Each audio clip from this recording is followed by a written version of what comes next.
आगे बढ़ते हैं। समाजवादी पार्टी के अध्यक्ष अखिलेश यादव आज बुंदेलखंड के झांसी में थे, जहां पिछले चुनावों में इनकी साइकिल बुरी तरीके से पंक्चर हो गई थी, या कहिए कि पंचर पहिया साइकिल से निकल गया था, क्योंकि पूरे बुंदेलखंड जोन में समाजवादी पार्टी को एक भी सीट नहीं मिली थी।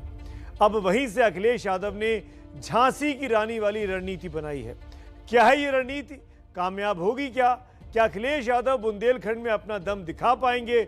इसी को जानने के लिए मेरे सहयोगी अजय दुबे और रूबिका लियाकत ने एक साथ ये इस यात्रा को अखिलेश यादव के नज़र से भी देखा और उन लोगों की नज़र से भी देखा जो इस यात्रा में आना चाहते थे। देखिए ये एक्सक्लूसिव रिपोर्ट।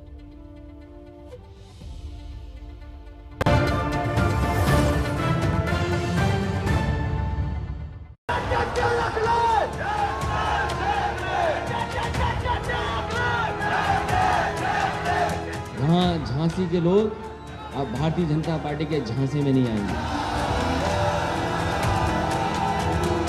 इस बार यहाँ की जनता भारतीय जनता पार्टी को खरीदने का काम करेगी। भगवान को वही याद करता है जो तकलीफ और परेशानी में होता है। बुंदेलखंड में अपनी विजय यात्रा खत्म करने को अखिलेश के लिए झांसी की रानी के शहर से बढ़िया और क्या हो सकता था। वो शहर जहां की वीरांगना लक्ष्मीबाई ने 1857 के गदर में अंग्रेजों को नाको चने चबवा दिए, उसी शहर से सियासी रण का बिगुल फूंक रहे हैं अखिलेश, वो भी उन्हीं रानी लक्ष्मीबाई के जरिए जो राष्ट्रवाद की सबसे बड़ी प्रतीक मानी जाती हैं। लक्ष्मीबाई, उन्होंने अंग्रेजों को नाक से चने चबा दिए थे, अंग्रेजों को खदेड़ दिया था, अंग्रेजों से भी खराब व्यवहार किया किसानों के साथ। इन्होंने जीभ से कुचल दिए किसान। सुना आपने, अखिलेश ने बीजेपी की तुलना अंग्रेजों से कर दी। दरअसल ये बुंदेलखंड का वो इलाका है जो बीजेपी का गढ़ है। न तो पिछले विधानसभा चुनाव में और न ही 2019 के लोकसभा चुनाव में अखिलेश की पार्टी का यहाँ खाता खुल पाया था। अब अखिलेश बुंदेलखंड की जनता से डबल इंजन की सरकार का हिसाब किताब करने को कह रहे हैं। नौकरी और रोजगार के कितने सपने दिखाए इन्होंने। लखनऊ से लेकर के दिल्ली में बड़ी बड़ी होर्डिंग लगी है नौकरियों की, वो सब आए। बताइए कहां पर कारखाना लग गया, कहां पर उद्योग लग गया। और जैसे ही चुनाव आया तो बताइए मिसाइल का सपना दिखा रहे हैं झांसी के लोग। अखिलेश की रणनीति कानून व्यवस्था से लेकर रोजगार पर योगी सरकार को घेरने की है। क्या कहीं देश में ऐसा हुआ होगा कि एक व्यापारी व्यापार करने आया हो और पुलिस जाकर के वसूलने पहुंच गई हो, पीट पीट करके एक व्यापारी को मार दिया हो? कहीं दूसरा उदाहरण हो तो बता दो हमें। 2 फीट के पाइप पर कासगंज में बताओ कोई नौजवान फांसी लगा लेगा? भारतीय जनता पार्टी मारो और डरा रही है, राज करो।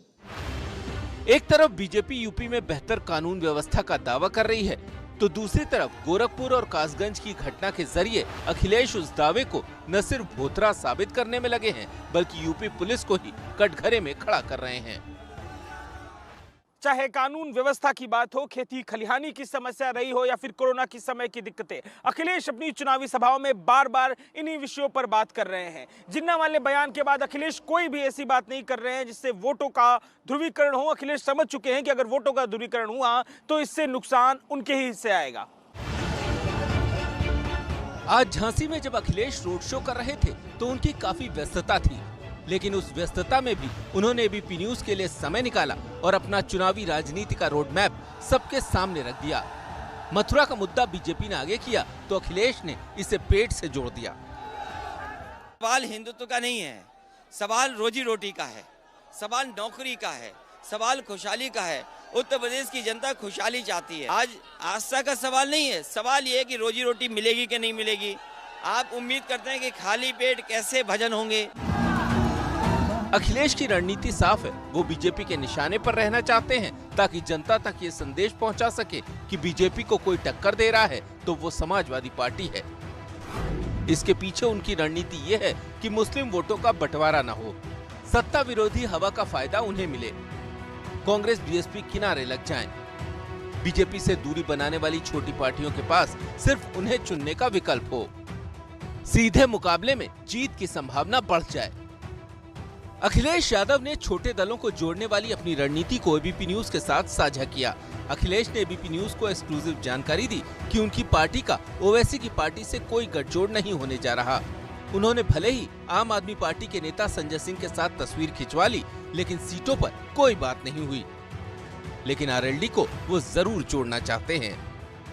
आरएलडी का अच्छी सीटें दे रहे हैं और जहां जीत सकते हैं उन सीटों पे जरूर और विचार करेंगे। हम लोग आने वाले समय में 7 तारीख को दोनों मिलकर के रैली भी कर रहे हैं। उत्तर प्रदेश चुनाव में चंद महीनों का वक्त बाकी है। अभी ऐसे कई आरोप प्रत्यारोप लगेंगे, लेकिन चुनाव खत्म होने तक जो जनता के दिलों में जगह बनाने में कामयाब होगा वही यूपी पर राज करेगा।